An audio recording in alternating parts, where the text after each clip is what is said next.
Fighting in another nation's conflict can have serious consequences.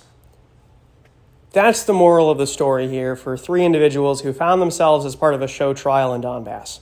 We'll be looking at some of the narratives that are being created around foreign volunteers heading to this region, and it's really important the way that they have begun to craft the narrative. Now, 2 out of the 3 men here had established lives for themselves in Ukraine and had been there for years. One of the individuals was even married to a Ukrainian woman and was well into his contract with the Ukrainian army.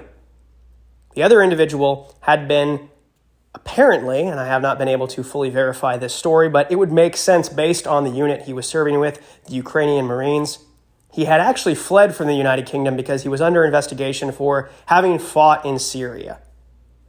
The third individual, I'm not sure exactly what unit he was with because Western outlets are not mentioning the unit he was with, but I have a sneaking suspicion that based on the fact he was captured in Mariupol, as all 3 men were, he was likely serving with a unit that has been undergoing some major rebranding over the last several weeks and months, removing any and all symbols that tie them to a very specific ideology that's been responsible for some very horrible things in Europe in the past. One that was folded in with the regular Ukrainian forces not long ago.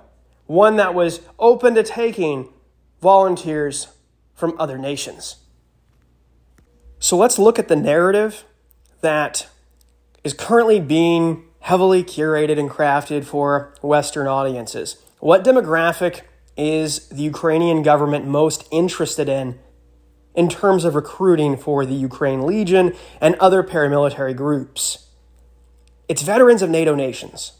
They're trying to pull at your heartstrings if you have previous warfighting experience, and they're trying to show you a diverse pool of volunteers so you can find a face amongst them that looks like you or that looks like someone you served with.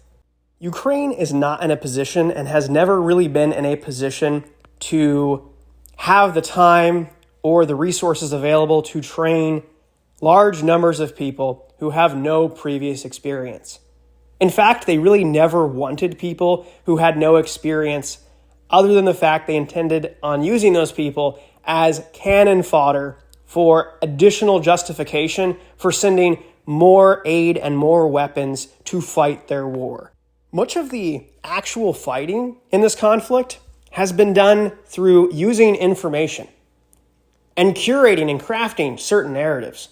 Narratives that would lead you to believe that if you go over as a foreign volunteer, that you will be useful to the cause, that you will be able to make a difference, that you might be able to reinvent yourself. And they are crafting stories with media-tested, media-approved faces to trot them out onto the internet, to pull at your heartstrings so you contact your congressman and demand they keep sending weapons and money to that region. Now, this is a very critical part of the fight, and I don't fault the individuals by any means for producing this content for the benefit of the Ukrainian government. This is simply another generation of warfare that we are observing right now. The problem with this type of content is that it romanticizes what's going on over there and that it convinces people with limited real-world experience that they can also go over there themselves and make a difference.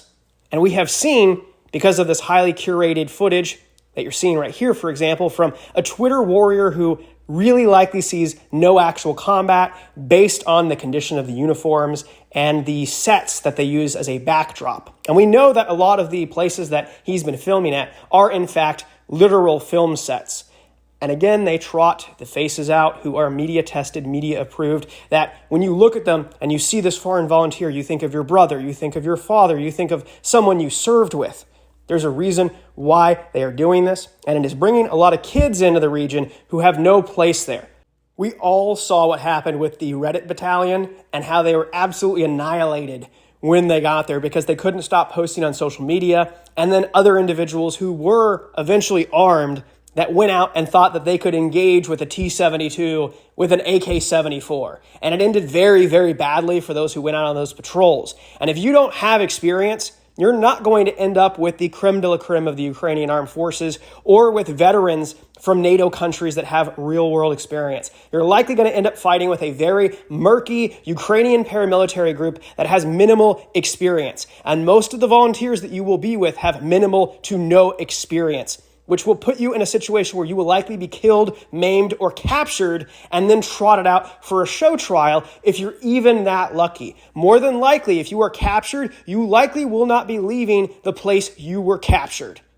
Even if you are a veteran of a NATO military, you don't actually have the experience of fighting a conventional conflict.